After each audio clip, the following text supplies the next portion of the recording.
આજના વિડીયોની શરૂઆત કરી છે આપણે બપોરે 12 વાગે ફ્રીજનો બધો સામાન આપણે બહાર કાઢી નાખ્યો છે. ફ્રીજને ધોવાનું છે, પણ પતિદેવ આવી ગયા છે એટલે પેલા જમવાનું કામકાજ કરવાનું. મારા પતિદેવ સલાડના સંભારાના મરચાના એટલા શોખીન છે તો જો વીણી લઈ લે. મને એક જ આપ્યું પરાણે, એને જો 3 લઈ લીધા છે. મને કે હતું તારું એક જ છે. અમારે આમાં મરચાના સંભારામાં પહેલા ભાગ પડે. આપણે બપોરે સુવાનું કામકાજ બંધ છે, કેમ કે કામકાજ હમણાં વધી ગયું છે ને, એટલે થોડું ઘણું પેકિંગ હતું, પેકિંગ કરવાનું છે.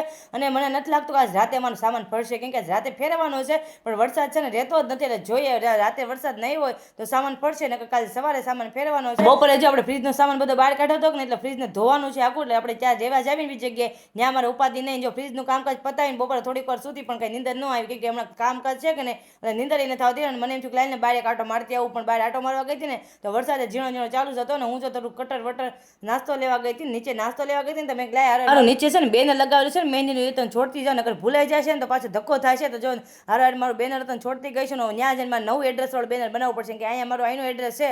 જોઈએ કેમ થાય ને. આપણે છે ને આ જંજીરા વાળું પાણી કરવાનું છે, નાનો એવો આપણે પાણીપુરીનો પ્રોગ્રામ કરવાનો છે મારી એકલા માટે. જંજીરા વાળું પાણી ઓલા શ્રી હરિના વાટકા હતા કે નહીં, ભણતા ને ત્યારે બહુ ખાતા, મને યાદ આવી ગયેલી. મેં હાલને આજ બનાવું. તો જો જંજીરા વાળું પાણી કર્યું છે આપણે, નીચેથી આપણે વાટકા લઈ આવ્યા છે ને, તો એની યારે જો ડુબાઈને આપણે પાણીપુરીની મોજ લેવાની છે. તમે આવું કોઈ ખાધું કે નહીં જરા કમેન્ટમાં કહી દેજો. અરે કાંઈ નહીં, મળીએ કાલે નેક્સ્ટ વિડીયો. ત્યાં સુધી મારો વિડીયો ગમતો હોય તો લાઈક શેર સબસ્ક્રાઈબ ને હર હર મહાદેવ.